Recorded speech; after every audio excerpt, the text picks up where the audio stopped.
সদ্য প্রশিক্ষণ শেষ করা ৬ জন কনস্টেবল থানায় যোগদান করতে আসে। প্রথম দিনই তাদের ৬ জনকে পেট্রোলিংয়ে পাঠানো হয়।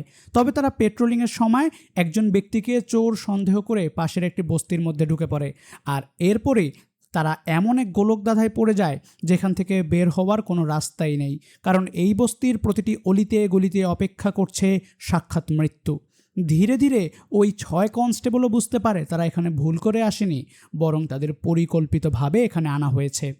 এমন অবস্থায় ওই ৬ পুলিশ কনস্টেবল কিভাবে তাদের জীবন বাঁচাবে, আর ওই লোকগুলোই বা কারা, কেন তারা এদের টার্গেট করেছে, জানতে ভিডিওটি শেষ পর্যন্ত দেখুন।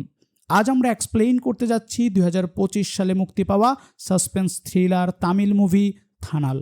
পুরো ভিডিওটি না টেনে শেষ পর্যন্ত দেখুন, কারণ পুরো গল্প জুড়ে রয়েছে সাসপেন্স যা আপনাকে হতভম্ব করে দেবে। আর হ্যাঁ, অ্যাশনস অফ মুভিজে নতুন হয়ে থাকলে এখনই চ্যানেলটি সাবস্ক্রাইব করে বেল আইকনটি অন করে দিন।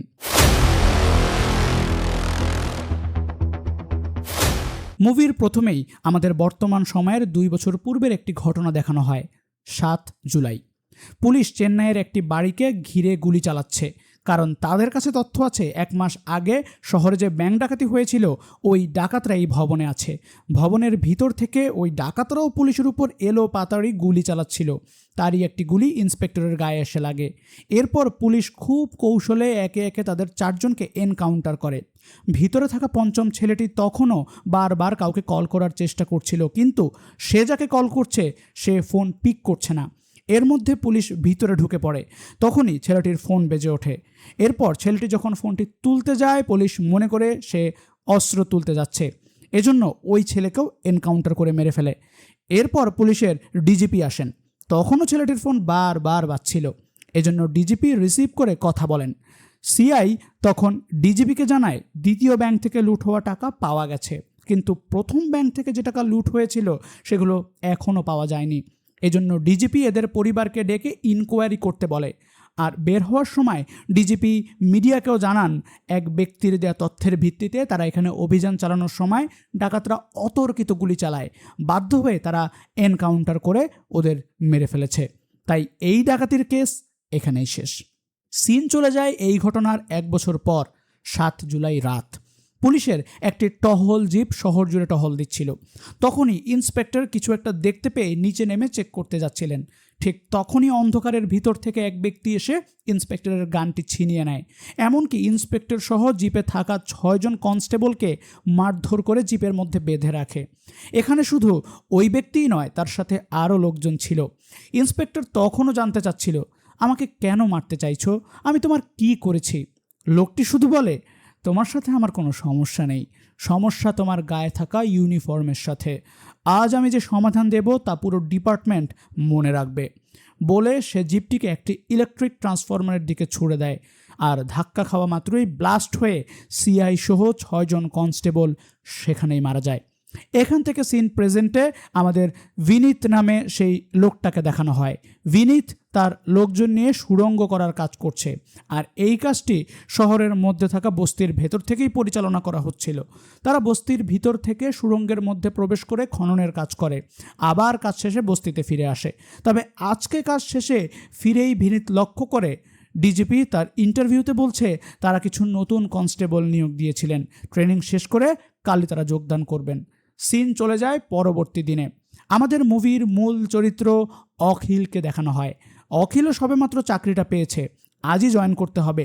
আবার অখিলের মায়ের ব্রেন টিউমার, সে এখন আইসিইউতে। তাই অখিল প্রথমে তার মায়ের সাথে দেখা করতে আসে। আইসিইউতে ফোন অ্যালাউ না করায় বাইরে নিরাপত্তা কর্মীর কাছে অখিলের ফোনটি রেখে যেতে হয়। ভিতরে যেতেই অখিলের ভাই জানায় রাউন্ডে এসে ডাক্তার বলেছেন কালকের মধ্যেই অপারেশন করাতে হবে, কিন্তু বাবার কাছে যে সেভিংসের টাকা আছে তাও ব্যাংকে মায়ের লকারে রাখা, যা বাবা আজ তুলতে পারেনি। এরপর অখিল তার বাবাকে বলে, তুমি চিন্তা করো না বাবা, আমাকে থানায় গিয়ে আগে জয়েন করতে হবে, ফেরার সময় আমি লকার থেকে টাকা নিয়ে আসব। বলে অখিল তার 2 বন্ধুকে নিয়ে যোগদান করতে থানায় যায়। এদের একজনের নাম মানি, অন্যজন শ্রী। তারা সবাই ছোটবেলার বন্ধু, একসাথে পড়াশোনা করেছে, আবার চাকরিটাও একসাথেই। তবে অখিলরা আসতেই একটি জরুরি কাজে সিআই থানা থেকে বের হয়ে যান। এসআই এর সাথে কথা বললে এসআই জানান সিআই না ফেরা পর্যন্ত তাদেরকে অপেক্ষা করতে হবে। এদিকে অখিলের মায়ের সার্জারির টাকা তুলতে ব্যাংকে যেতে হবে, আবার সিআইও যে কোনো সময় এসে পড়তে পারেন, তাই অখিলও যেতে পারছে না। বাইরে আসতেই তাদের আরও 3 কনস্টেবলের সাথে দেখা হয়। তারা অখিলদের মতোই ট্রেনিং শেষ করে আজই যোগদান করতে এসেছে।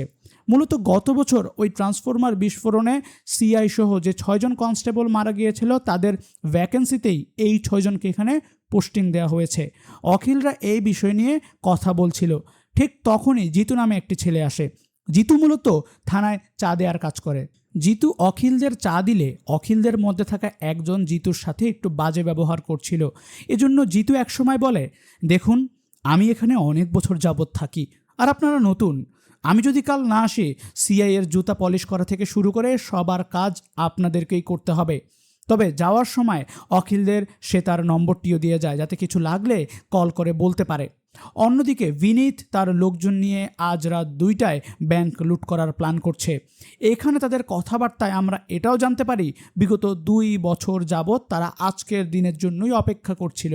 তার মানে 2 বছর যাবৎ তারা এখানে কাজ করছে। এদিকে রাত হয়ে যায়, সিআই এখনও ফেরেননি। অখিল তাই অখিলের ভাই সন্তোষকে কল করে জানায়, আমি টাকাটা তুলতে পারিনি, আর ভুল করে ফোনটা আইসিইউ এর সামনেই রেখে এসেছি, দরকার পড়লে মানির নম্বরে কল করিস। সন্তোষ তখন অখিলের গার্লফ্রেন্ড অনুর কথা বলে যে ও বারবার কল করছে এবং তোর সাথে দেখা করতে চায়। এর মধ্যে এসআই ডাকায় অখিল কল কেটে দেয়। এসআই অখিলদের ডেকে জানিয়ে দেন সিআই আজ আসতে পারবেন না, কাল আসবেন, তাই জয়েনিং লেটার কালই পাবে। এজন্য সবাই চলে যেতেই চাচ্ছিল, কিন্তু এসআই বলেন জয়েন কাল করলেও বেতন আজ থেকেই শুরু হবে, তাই তোমাদের 6 জনকেই পেট্রোলিং ডিউটিতে যেতে হবে। চাকরিতে প্রথম দিন জয়েনটাও করতে পারেনি, আবার সিনিয়রদের কথাও শুনতে হবে, কি আর করার। তাই অখিলরা 6 জন পেট্রোলিংয়ে বেরিয়ে পড়ে। আর তখনই অনু সন্তোষকে নিয়ে অখিলের সাথে দেখা করতে আসে। কে এই অনু, কিভাবে তাদের ভালোবাসা শুরু হয়েছিল, আর অনুই বা কেন আজ তার সাথে দেখা করতে এসেছে? চলুন সংক্ষেপের পিছনের গল্পটাও জেনে আসি।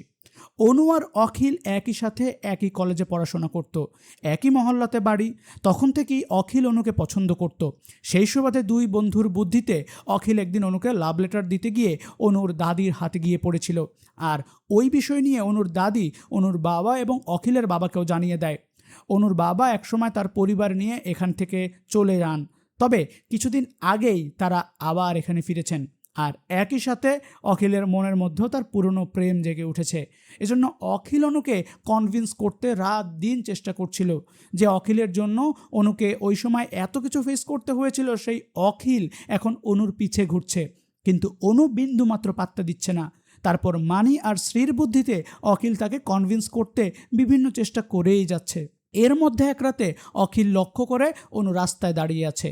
মূলত এই এরিয়াতে রাতের বেলায় প্রস্টিটিউটরা দাঁড়িয়ে থাকে, তাই অখিল অনুকে এখান থেকে চলে যেতে বলছিল, কিন্তু অনু অখিলদের কোনো কথাই শুনতে যাচ্ছিল না।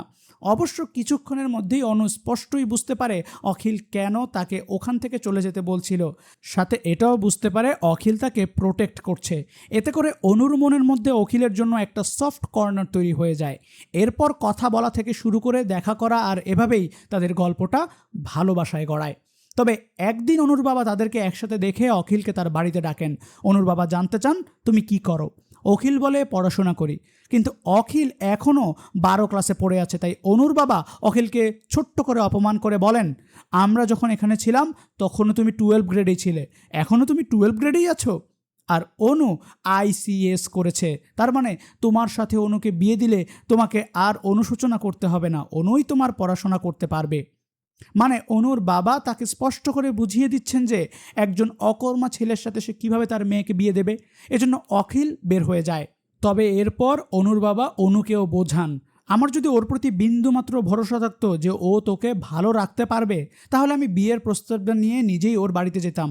অনু তার বাবার কথায় বুঝতে পারে তার বাবা তো তার ভালোই বলেছেন। এদিকে অখিল এখান থেকে বের হয়েই অনুকে কল করে বলেছিল, আমরা তো একে অপরকে ভালোবাসি, তাই না? তোমার বাবা আমাকে এভাবে অপমান করলো, চলো আজই আমরা পালিয়ে গিয়ে বিয়ে করি। কিন্তু অনু স্পষ্ট বলে দেয়, বাবা তো খারাপ কিছু বলেননি, আমি আমার বাবার অমতে গিয়ে পালিয়ে বিয়ে করতে পারবো না, তুমি আগে যোগ্যতা অর্জন করো, তারপর আমরা বিয়েটা করব। অখিল রাগে ফুঁসতে ফুঁসতে বাড়িতে চলে আসে এবং তার বাবা মাকেও জানায়, আমি আর অনু একে অপরকে ভালোবাসি, আমি কিছু করি না বলে ওর বাবা আমাকে এভাবে অপমান করবে। অখিলের বাবা রমেশও বলে ওঠেন, বেকার ছেলের সাথে কে তার মেয়েকে বিয়ে দেবে? কিন্তু অখিলের কথা, আমি অনুকেই চাই, অনুর বাবাকে বোঝাতে হবে আমি ওকে ভালো রাখতে পারবো, তাই এখন আমাকে বলো তোমরা আমার জন্য কি সেভিংস করে রেখেছো। রমেশ বলেন, তুই তোর মায়ের কাছে সম্পদের কথা জানতে চাচ্ছিস? একবারও কি জানতে চেয়েছিস তোর মায়ের শরীর কেমন, তোর মা কেমন আছে?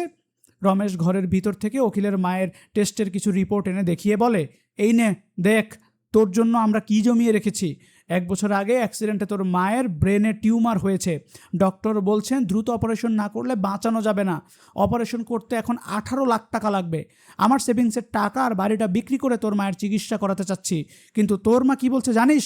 তোর মা বলেছে সব কিছু দিয়ে যদি তার চিকিৎসা করাই তাহলে তোর কি থাকবে? তোর মা একটা পাগল, না হলে তোর মতো দায়িত্ব জ্ঞানহীন ছেলের জন্ম দিয়ে আবার তার জন্যে চিন্তা করে, ওকে বাঁচাতে না পারিস অন্তত শান্তিতে মরতে দে।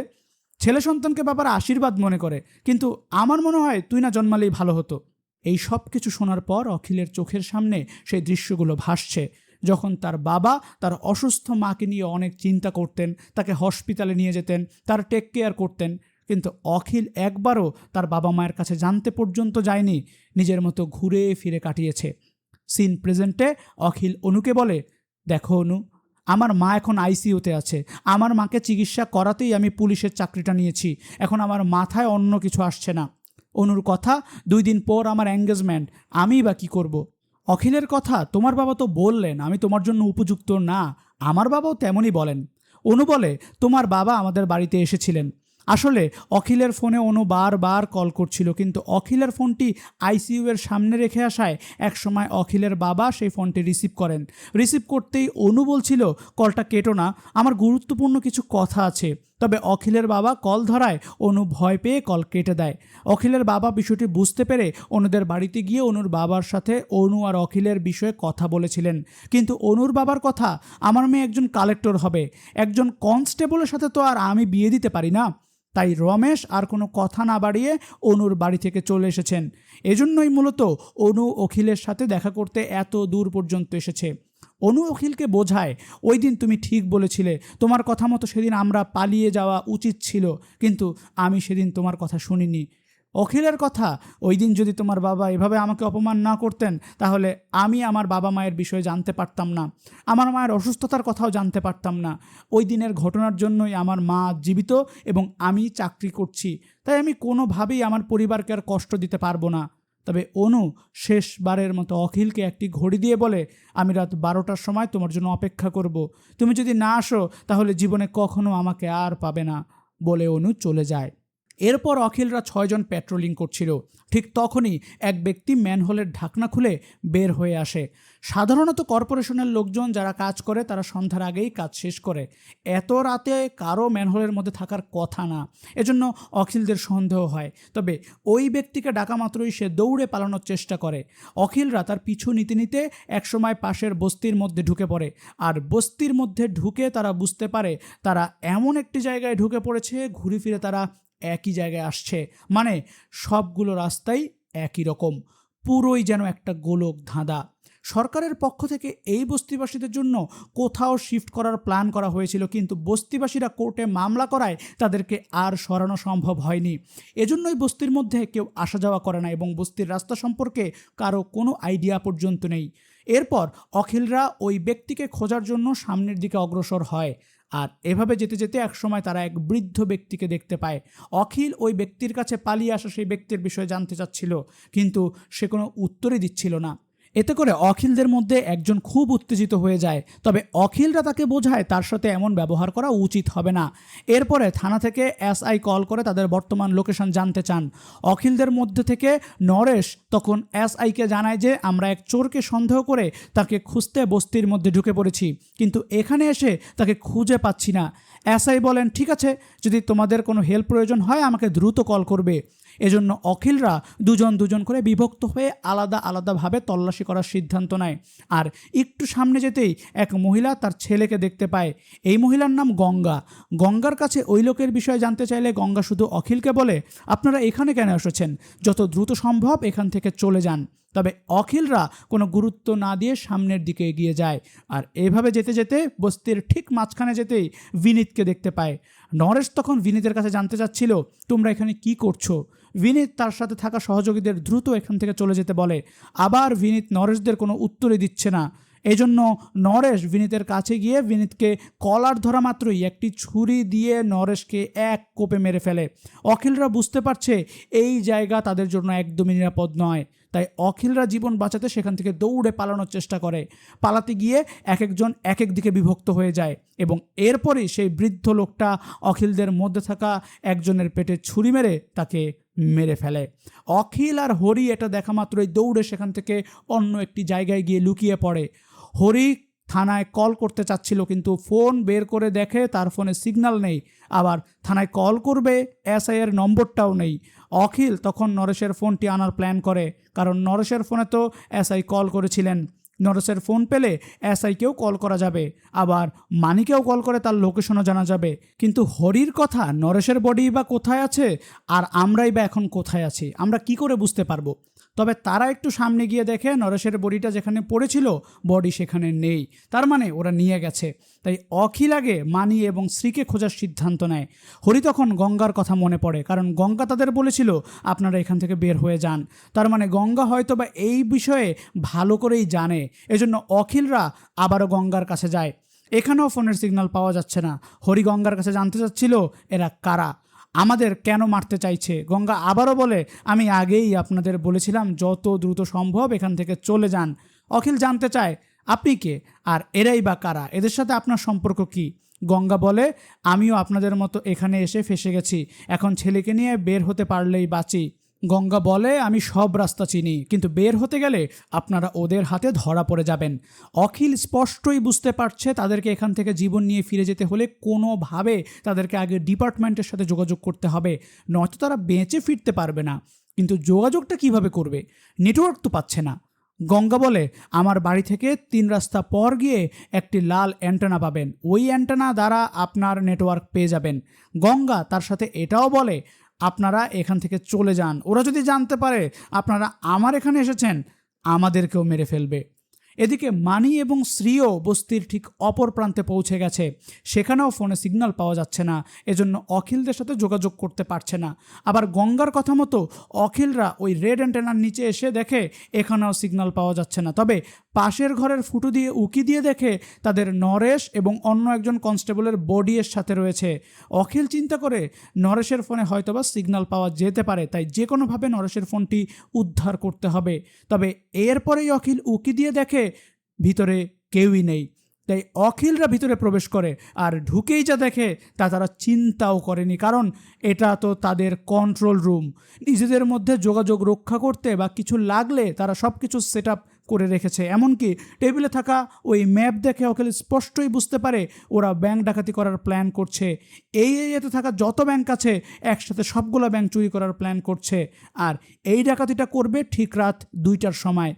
অখিল ম্যাপ দেখে এটাও বুঝতে পারে তার মায়ের সেভিংস ব্যাংকের লকারে রাখা আছে, ওই ব্যাংকটিতেই ওরা ডাকাতি করার প্ল্যান করছে। আর একবার যদি ওরা ডাকাতি করেই ফেলে তাহলে তো অখিল তার মায়ের অপারেশন করাতে পারবে না, তাই যে কোনোভাবেই এই ডাকাতি আটকাতেই হবে। এজন্য হরি নরেশের ফোন নিয়ে সাব ইন্সপেক্টরকে কল করতে যাচ্ছিল, ঠিক তখনই অখিল এমন একটা জিনিস দেখতে পায় যা সে কল্পনাও করেনি। অখিল ম্যাপের নিচে তার জয়েনিং লেটারটি পায়, যা কোনো মতেই এখানে আসার কথা নয়, কারণ জয়েনিং লেটার তো থানায় থাকার কথা। আর এতে করে অখিল স্পষ্ট বুঝতে পারে তাদের এখানে আসা কোনো কোইন্সিডেন্স নয়, তাদেরকে প্ল্যান করে এখানে নিয়ে আসা হয়েছে। এদিকে বিনীতকে দেখা যায় অনুকেও তুলে এনেছে। এমনকি বিনীত অনুকে এটাও বলছিল 12টা বাজতে 20 মিনিট বাকি আছে, আমি এখন তোমার বয়ফ্রেন্ডের কলের অপেক্ষা করছি। মানে অখিলকে ধরার জন্যই বিনীত অনুকে এখানে এনেছে। এখানে অনু ভিতরের একটি ফটো দেখে বুঝতে পারে বিনীত আর্মিতে ছিল। অন্যদিকে অখিলরা মানিদেরকে কল করার চেষ্টা করছে। তাদের নেটওয়ার্ক থাকলেও মানিদের ওখানে নেটওয়ার্ক না থাকায় তারা কন্ট্যাক্ট করতে পারছে না। অন্যদিকে অনুকে খুঁজে না পেয়ে অনুর বাবা অখিলের বাবার সাথে দেখা করেন, কারণ তার ধারণা ছিল অখিল হয়তো অনুকে নিয়ে পালিয়েছে। কিন্তু অখিলের বাবা তাকে বোঝান, আমার ছেলে এমনটা করবে না, আপনি নিশ্চিন্তে বাড়িতে যান, আপনার মেয়ে ফিরে আসবে। আবার অখিলরা এসআইকে কল করার চেষ্টা করে, কিন্তু তার নম্বরে কল যাচ্ছে না। এতে করে অখিল একসময় বুঝতে পারে শুধুমাত্র রমেশের নম্বর ব্যতীত আর কারো নম্বরেই কল যাচ্ছে না। এমনকি অখিলের ফোনটি তো সে হসপিটালে রেখে এসেছে, এই বিষয়ে হয়তোবা এসআই জানতেন না, তাই এসআই হয়তোবা তাদের নম্বর ব্লক করে রেখেছেন। তার মানে এই সব কিছুর সাথে এসআই জড়িত আছেন। না হলে অখিলের জয়েনিং লেটার এখানে কি করে আসবে? সেটা তো থানায় থাকার কথা। হরি বলছিল তাহলে আমরা কন্ট্রোল রুমে কল করি, কিন্তু অখিলের কথা, সে যেহেতু আমাদের নম্বর ব্লক করে রেখেছে, সে ভালো করেই জানে এমন সিচুয়েশানে আমরা কন্ট্রোল রুমে কল করব। তাই যতটুকু আমার মনে হয় সে এখন কন্ট্রোল রুমেই আছে। তার মানে এই নম্বর থেকে অখিলরা যাকেই কল করবে এসআই কন্ট্রোল রুম থেকে সবই জানতে পারবে। হরি তখন এখানে কন্ট্রোল রুমের মধ্যে থাকা একটি রেডিও ফ্রিকোয়েন্সি রিসিভার দেখতে পায়। এজন্য হরি অখিলকে বলে, আমরা যদি আমাদের থানার ফ্রিকোয়েন্সি নম্বরটা পাই তাহলে ওই ফ্রিকোয়েন্সি সেট করে আমরা পুরো পুলিশ ডিপার্টমেন্টকে জানিয়ে দিতে পারবো। হরি একজন ইঞ্জিনিয়ারিং স্টুডেন্ট, তাই হরি রেডিও ফ্রিকোয়েন্সি সম্পর্কে ভালো করেই জানে। কিন্তু হরির ওই ফ্রিকোয়েন্সি চেঞ্জ করে সবাইকে তথ্য জানানোর জন্য থানার রেডিও ফ্রিকোয়েন্সি নম্বরটি প্রয়োজন। কিন্তু কিভাবে তারা নম্বর কালেক্ট করবে? ঠিক তখনই হরির জিতুর কথা মনে পড়ে, মানে সকালবেলা যে ছেলেটি চা দিতে এসেছিল, কারণ জিতু তো তাদেরকে তার নম্বর দিয়ে গিয়েছিল। এজন্য তারা জিতুর নম্বরে কল করে এবং জিতুকে সুন্দর করে বুঝিয়ে বলে থানায় গিয়ে ওই রেডিও ফ্রিকোয়েন্সি নম্বরটি দিতে। আবার জিতুকে কল করা মাত্রই কন্ট্রোল রুমে দাঁড়িয়ে থেকে সিআইও জানতে পারেন ওই নম্বর থেকে কাউকে কল করা হয়েছে, কিন্তু নম্বরটি এক্স্যাক্টলি কার এখনও তারা বের করতে পারছে না। আবার এদিকে বিনীত অনুকে জানায় অনু আর অখিল ওই রেস্টুরেন্টে বসে যখন কথা বলছে বিনীত পাশে বসেই সব শুনেছে। তাই বিনীত অনুকে বলে, ও যদি তোমাকে ভালোই বাসতো তাহলে 12টার সময় নিশ্চয়ই তোমাকে কল করবে, কিন্তু আমার ধারণা ও তোমাকে কল করবে না, মানে ও তোমাকে ভালোবাসে না। আর 12টা বেজে যেতেই অনুর দিকে যাওয়া অখিলের হাতের ওই ঘড়ির অ্যালার্ম বেজে ওঠে, কারণ অনুকে তো তার কল করার কথা ছিল। হরি বলছিল ওকে কল করো, কিন্তু অখিল পাশেই তাদের দুজন কনস্টেবলের ডেড বডি দেখে হরিকে বোঝায়, কাল সকাল পর্যন্ত আমরা যদি বেঁচেই না থাকি। হরিও মনে মনে ভয় পাচ্ছে। হরিও বলে, কিছুক্ষণ আগে আমাদের সাথে হাসতে হাসতে এসেছিল, ওদের পরিবার হয়তোবা ওদের জন্য অপেক্ষা করে বসে আছে, তারা জানেই না ওরা এখানে মারা গেছে। আমার পরিবার হয়তো আমার জন্য অপেক্ষা করবে। তুই তো জানিস আমার বাবা মারা গেছেন, আমার যদি কিছু হয় আমার মা বাঁচতে পারবে না। অন্যদিকে জিতুকে দেখা যায় চা নিয়ে থানায় প্রবেশ করেছে।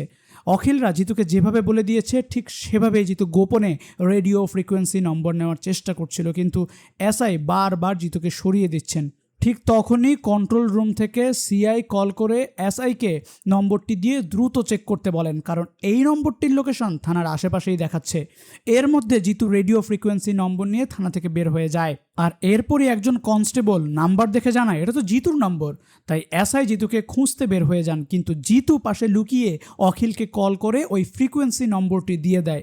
অখিল জিতুকে বলে, তোমার ফোন বন্ধ করে আজ রাতে অন্য কোথাও গিয়ে থাকো। রেডিও ফ্রিকোয়েন্সি নম্বর তো পেয়েছে, কিন্তু এখন একটি ওয়াকিটকি সেট লাগবে, না হলে কথা বলার উপায় নেই। কিন্তু ওয়াকিটকি সেটটা তারা কোথায় পাবে?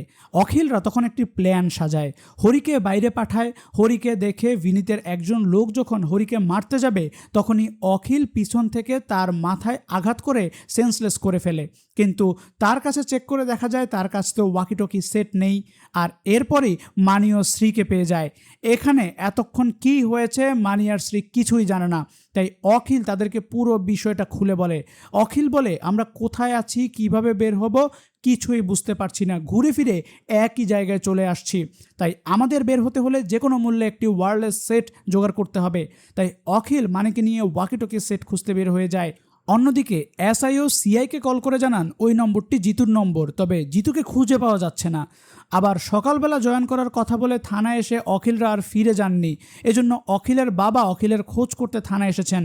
এসআই সিআইকে বিষয়টি জানান, সাথে এটাও বলেন সব কিছু আমাদের প্ল্যানের বাইরে হচ্ছে, সেখানে কি হচ্ছে বুঝতে পারছি না। সিআই বলেন তুমি চিন্তা করো না, আমি সেখানে গিয়ে বোঝার চেষ্টা করছি আসলে কি হয়েছে। তার মানে বিনীতের সাথে সিআই এবং এসআইও জড়িত আছেন। অন্যদিকে অখিলরা আগে যে লোকটাকে মেরে রেখেছিল ওই লোকটার পোশাক পরে বিনীতের গ্রুপের লোকদের সাথে মিশে যাওয়ার চেষ্টা করে। তবে যখনই তারা বুঝতে পারে তাদের ভিতর থেকে একজনকে মেরে তার ওয়াকিটকি সেট নিয়ে পালিয়ে যায়, শব্দ পেয়ে বিনীতরাও এসে দেখে অখিলরা ওয়াকিটকি সেট নিয়ে গেছে। তার মানে ওরা কিছু একটা করার প্ল্যান করছে। অখিলরা এই ওয়াকিটকি সেট নিয়ে কন্ট্রোল রুমে চলে আসে, কিন্তু সমস্যা হচ্ছে ফ্রিকোয়েন্সি চেঞ্জ করে কথা শুরু করলেই পুলিশের সাথে বিনীত সব কিছু শুনতে পাবে। তাই শোনা মাত্রই তারা এই রুমের দিকে ছুটে আসবে। তাদেরকেও খুব কম সময়ের মধ্যে পুলিশকে পুরো বিষয়টি বোঝাতে হবে। তবে অখিল বলে এখানে 10 থেকে 12 জন লোক আছে। যতদূর আমার মনে হয় এত বড় অপারেশন এই কয়েকজন মানুষ দিয়ে সম্ভব নয়, এর পিছনে আরও অনেক মানুষ আছে। আমরা যদি একবার পুলিশকে ইনফর্ম করি, ওরা পালিয়ে গেলে তাদের আইডেন্টিটি পর্যন্ত আমরা বের করতে পারবো না। আবার ওরা যদি আমাদের আটকে রেখে খুন করে ফেলে, আমরাও তো পালাতে পারবো না। অখিল গঙ্গার কথা বলে যে একমাত্র গঙ্গাই এই সব কিছু উত্তর জানে, তাই অখিল আবার গঙ্গার কাছে যায়। আর এদিকে ওয়াকিটকি মিসিং দেখে বিনীতরা কন্ট্রোল রুমে এসে বুঝতে পারে অখিলরা হয়তোবা এখানে এসেছিল। তবে এখান থেকে তারা হরিকে ধরে ফেলে, কারণ হরি তো ওই ফ্রিকোয়েন্সি চেঞ্জ করার জন্য এখানে অপেক্ষা করছিল। বিনীত হরিকে অনুর ওখানে নিয়ে যায়। তবে হরির যখন ভিনিকে মারতে যাচ্ছিল তখন বলছিল তুমি একজন সোলজার হয়ে পুলিশকে কেন মারতে যাচ্ছ, আমাদের সাথে তোমার সমস্যাটা কোথায়। তবে বিনীত শুধু হরির কাছে অখিলের কথা জানতে চাইছে যে ও কোথায়। অন্যদিকে অখিল গঙ্গার কাছে গিয়ে জানতে চাইছে ওরা আসলে কি চাইছে, ওরা কারা। গঙ্গা তখন অখিলকে বলে ওরা ব্যাংক লুট করতে আসেনি, ওরা বদলা নিতে এসেছে। আর অন্যদিকে বিনীত অনুকে তাদের এই সব কিছুর পিছনের গল্প বলতে শুরু করে। বিনীত বলে কেউই খারাপ হয়ে জন্মায় না, আমরা তারই উদাহরণ। ভারতের মানচিত্রে ছোট্ট একটি গ্রামে আমরা বসবাস করতাম। একদিকে পাহাড় আর অন্যদিকে যতদূর চোখ যায় বন, যেজন্য মাঝে মধ্যেই পাহাড়ি ঢল নামতো। চাষাবাদই ছিল আমাদের মূল জীবিকা। একদিন জানা গেল বনের মধ্যে কয়লা খনি পাওয়া গেছে, এজন্য বন উজাড় করে দেওয়া হয়। মাইনিং কোম্পানির প্রভাব আমাদের জীবনে এসে পড়ে। কোম্পানি যত ডেভেলপ হচ্ছিল জঙ্গল ততই উজাড় হয়ে যাচ্ছিল। বৃষ্টি এলেই পাহাড় ধস হতো, একসময় নদীও শুকিয়ে যায়। ওই সময় আমরা কি করব যখন ভেবে পাচ্ছিলাম না, আমরা না চাইতেই ব্যাংক আমাদের লোন দেয় এবং সেচ পাম্প বসিয়ে আবার চাষাবাদ করতে বলে। কিন্তু আমরা যখন শুরু করি তখন আমাদের এখানে দিনে মাত্র 1 ঘন্টার জন্য বিদ্যুৎ দেওয়া হতো, যেখানে মাইনিং কোম্পানিতে 24 ঘন্টা নিরবিচ্ছিন্ন বিদ্যুৎ দেওয়া হতো। এজন্য আমাদের সব ফসল নষ্ট হয়ে যায়, ব্যাংক লোনের ইন্টারেস্টও বাড়তে থাকে। যেজন্য ব্যাংকের লোকেরা বাড়িতে বাড়িতে এসে টাকার জন্য অপমান অপদস্থ করছিল, আর পুলিশ তাদের সঙ্গ দিত। আমার বাবা ছিল একজন কৃষক, কৃষকের কাছে শুধু জমি চাষ করা আর নিজের সম্মানটাই ছিল গুরুত্বপূর্ণ। কিন্তু সেই সম্মান হারিয়ে আমার বাবা আত্মহননের পথ বেছে নেন। এমনকি আমার বাবার পথ দেখে গ্রামের আরও কয়েকজন কৃষক একই কাজ করে। ব্যাংকের অত্যাচারও সহ্য হচ্ছিল না, তাই একসময় আমরা মাইনিং কোম্পানির কাছে আমাদের চাষাবাদের জমি বিক্রি করে ব্যাংকের লোন পরিশোধ করি। কিন্তু তখন ব্যাংক আমাদের বলে এই টাকায় হবে না, তাদের আরও টাকা পরিশোধ করতে হবে। তখন মাইনিং কোম্পানিতে কাজ করা ছাড়া আমাদের আর কোনো উপায় ছিল না, তাই আমরা সবাই সেখানে কাজ করতে শুরু করি। আর 2 বছর পর আমরা বুঝতে পারি নদী শুকিয়ে যাওয়া, লোন না চাইতে লোন দেয়া, ইলেকট্রিসিটি না দেয়া, এই সবই ছিল আমাদের কয়লার খনিতে কাজ করানোর চক্রান্ত। যেজন্য আমরা থানায় কমপ্লেন করতে যাই, কিন্তু পুলিশ কমপ্লেন নেয়নি। যখন আমরা প্রোটেস্ট করি তখন পুলিশ আমাদের উপরই অত্যাচার শুরু করে। বিনীত বৃদ্ধ লোকটাকে দেখিয়ে বলে ওই সময় তার শ্রবণ শক্তি হারিয়েছে। পুলিশ ওই সময় মাইনিং কোম্পানির সাথে হাত মিলিয়ে ওই সব করেছিল, কিন্তু আমাদেরই বা করার কি ছিল। সব কিছু হারিয়ে আমরা আমাদের সন্তানদের পড়াশোনা করতে শহরে পাঠিয়ে দেই, যাতে ওদের ভবিষ্যৎ ভালো হয়। এই পুলিশরা তাদেরকেও খুন করে। এখানে আমরা জানতে পারি 2 বছর আগে পুলিশ যাদেরকে এনকাউন্টার করেছিল তারা বিনীতের গ্রামেরই ছিল। এমনকি এর মধ্যে গ্রিন টি শার্ট পরা যে ছেলেটা বারবার কল করছিল সে বিনীতেরই ছোট ভাই ভেঙ্কট। ওই দিন গোলাগুলির সময় সে যখন বারবার কল করছিল, বিনীত তখন কয়লার খনিতে কাজ করায় ভেঙ্কটের ফোনটি ধরতে পারেনি। তবে পরে ফোন চেক করে যখন তাকে ফোন করেছে তখন ডিজিপি তাকে ভেঙ্কটের এনকাউন্টারের খবর দিয়েছে। খবর পেয়ে ভেঙ্কটের বডি আনতে মর্গে চলে যায়। তবে পুলিশ তাদের সাথে থাকা টাকার নোটগুলো চেক করে মিলিয়ে দেখছিল যে ব্যাংক থেকে যেগুলো চুরি হয়েছে তার সাথে মিলে কিনা। এরপর 2 দিন মর্গের সামনে বসিয়ে রেখে ওই 5 জনের বডি দিয়েছিল। কয়েকদিন আগেও বিনীত তার ছোট ভাই ভ্যাঙ্কটের সাথে দেখা করতে এসেছিল। তখন ভ্যাঙ্কট বলেছিল যে ব্যাংকের লোন পরিশোধ করে দেওয়ার ব্যবস্থা করছে। 2 ভাইয়ের কথায় আমরা এটাও জানতে পারি বিনীত আর্মিতে ছিল। একটি দুর্ঘটনায় ডান পায়ে আঘাত পাওয়ায় তার চাকরি চলে যায়। এরপর বাবার মৃত্যু, এজন্য বিনীত গ্রামে ফিরে সংসারের হাল ধরেছিল। বিনীতরা তখন এটাও জানতে পারে যে ব্যাংক তাদের ঋণ পরিশোধ করতে লোন দেওয়ার কথা বলে ধোঁকা দিয়েছিল। ভ্যাঙ্কট সেই ব্যাংকে লুট করেছিল। এমনকি তারা এটাও জানতে পারে ওই লুটের মাল একই ব্যাংকে রাখা হয়েছে। যে পুলিশ বিপদে তাদের পাশে থাকার কথা, তারা সবসময় তাদের বিরুদ্ধে দাঁড়িয়েছে, কারণ ওরা মনে করেছে এই সাধারণ মানুষগুলো ওদের বিরুদ্ধে যেতে পারবে না। এদিকে গঙ্গাও জানায় এজন্য গত 2 বছর যাবৎ সরকারি সুইচ টানেল ব্যবহার করে ওরা ব্যাংকগুলো লুট করার পরিকল্পনা করেছে। ওরা সবাই যেহেতু খনিতে কাজ করা শ্রমিক, তাই ওদের জন্য কাজটা একদমই সহজ। 2টা ব্যাংকের জন্য ওরা আমাদের 5 জনকে মেরে ফেলেছে। কাল সকালে এই শহরের কোনো ব্যাংকে একটা কানা কড়িও থাকবে না। এমনকি এই শহরের কোনো পুলিশকে আমি জীবিত রাখবো না। আমার ওদের সাথে সমস্যা নেই, সমস্যা শুধু ইউনিফর্মের সাথে। তবে বিনীত অনুকে এটাও বলে, তোমার বয়ফ্রেন্ডের সাথে আমার অনেক হিসেব নিকাশ আছে, এজন্যই তোমাকে তুলে এনেছি। এদিকে অখিল গঙ্গার বাড়ি থেকে বের হতেই হরিকে দেখতে পায়, আর হরি এদিকে আসা মাত্রই অখিল লক্ষ্য করে হরির গলা দিয়ে অঝরে রক্ত পড়ছে।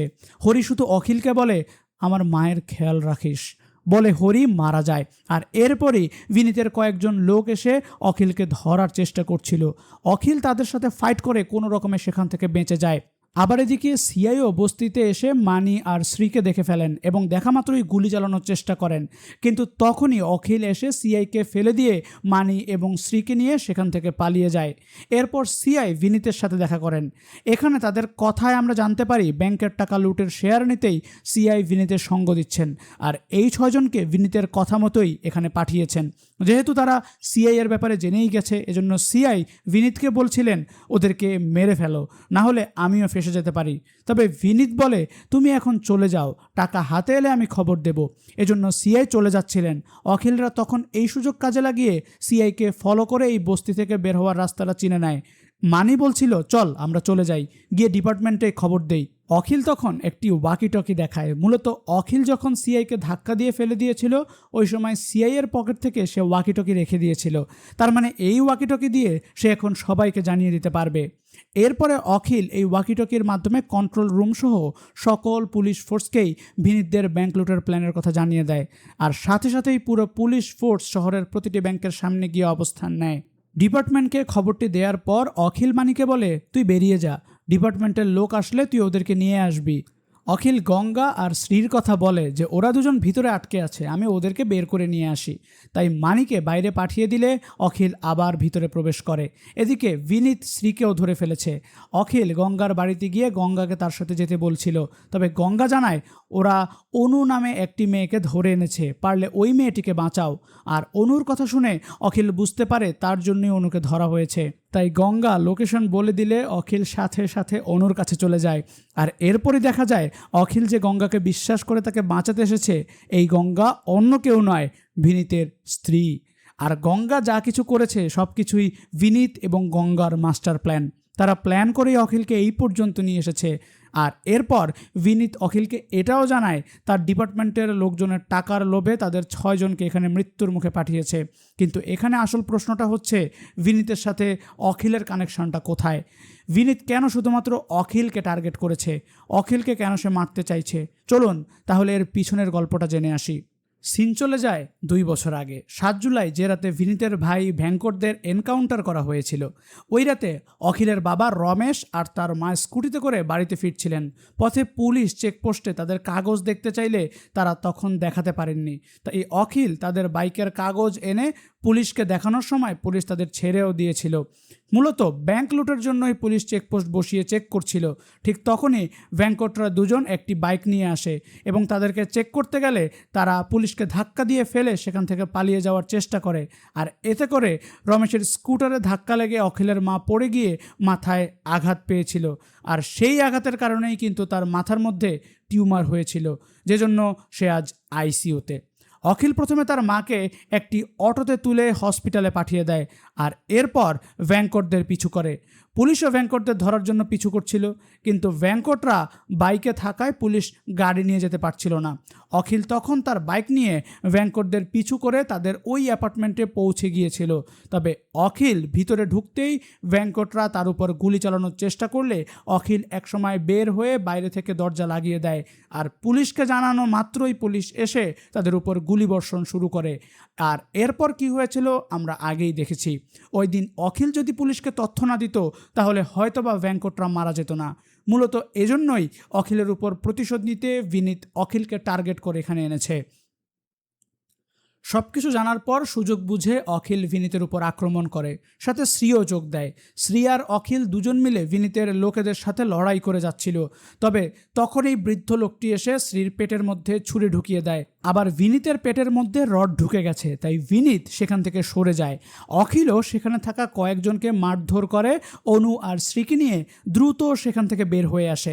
এদিকে হরি তখনও বাইরে অপেক্ষা করছিল, তবে শ্রীকে আনতে আনতেই অখিলের পিঠের উপরেই শ্রী মারা যায়। অন্যদিকে পুলিশের টিম ব্যাংকগুলোতে ঢুকে দেখে ব্যাংকের টাকা এবং লকারে থাকা সব কিছুই চুরি হয়ে গেছে। প্রতিটি ব্যাংকের মধ্যে একটি করে বড় সুড়ঙ্গ দেখা যাচ্ছিল। ডিজিপিও তখন সবাইকে নির্দেশ দেন যে এই ব্যাংক থেকে সুড়ঙ্গ দেখা যাচ্ছে, ওই সুড়ঙ্গ দিয়ে ফলো করার চেষ্টা করো। তাই এক এক টিম এক একটা ব্যাংক থেকে ওই সুড়ঙ্গ ফলো করতে শুরু করে। পুরো শহরে আসা যাওয়ার রাস্তা বন্ধ করে দেয়া হয়। আবার অখিলও ফিরে এসে শ্রী ও হরির মাকে জানায় তাদের সন্তান মারা গেছে। আর এক মহিলা জানায় তার স্বামীও টানেলে আছে, সে তার ফোনও ধরছে না। অখিল তাকে বোঝায় টানেলের মধ্যে হয়তোবা নেটওয়ার্ক পাচ্ছে না, চিন্তার কিছু নেই, ফিরে আসবে। অখিলের তখন গঙ্গার বলা বিনীতের কথাগুলো মনে পড়ে, কারণ গঙ্গা তাকে ওই রেড লাইটওয়ালা অ্যান্টেনার নিচে যেতে বলেছিল, সাথে এটা বলেছিল ওরা লুট করতে আসেনি, ওরা বদলা নিতে এসেছে।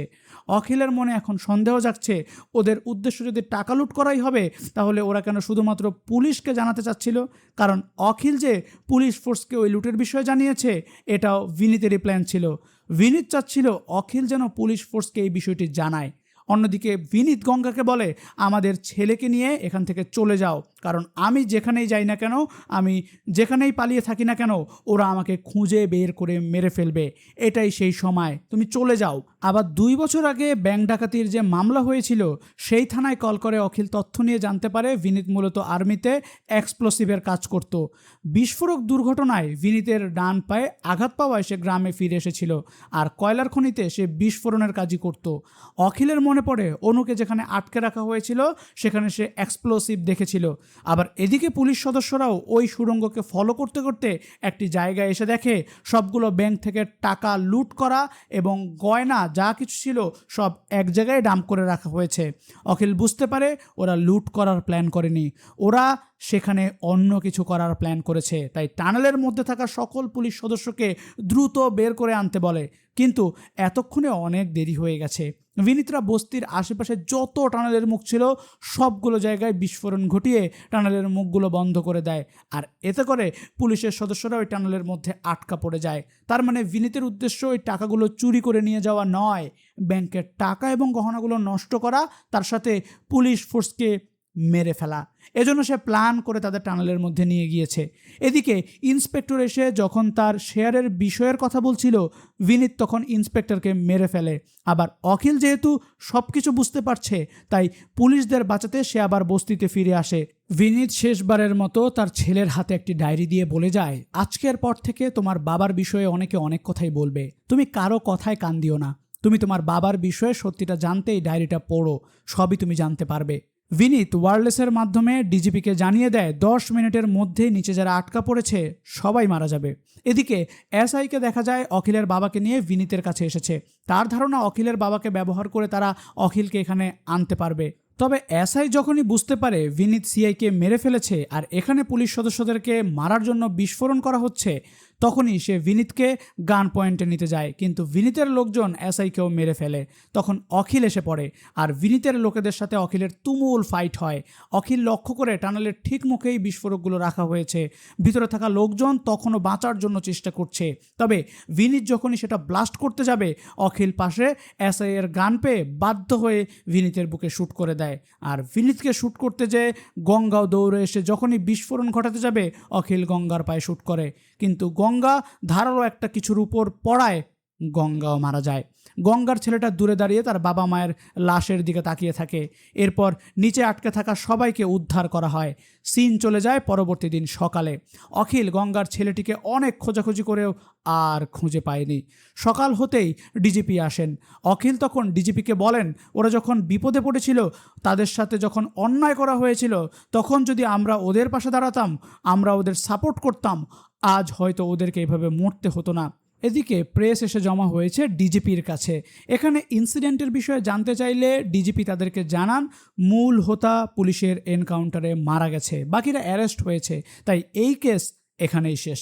তখনই বিনীতের ছেলেকে দেখা যায় এই বীরের পিছনে দাঁড়িয়ে সব শুনছে, তার হাতে বিনীতের দেয়া সেই ডায়েরি। তার মানে এই গল্প এখানেই শেষ হয়ে যাবে না। বিনীতের ছেলে বড় হয়ে যখন সব কিছু জানতে পারবে, সে হয়তো তার বাবার মৃত্যুর প্রতিশোধ নিতে আবার আসতে পারে।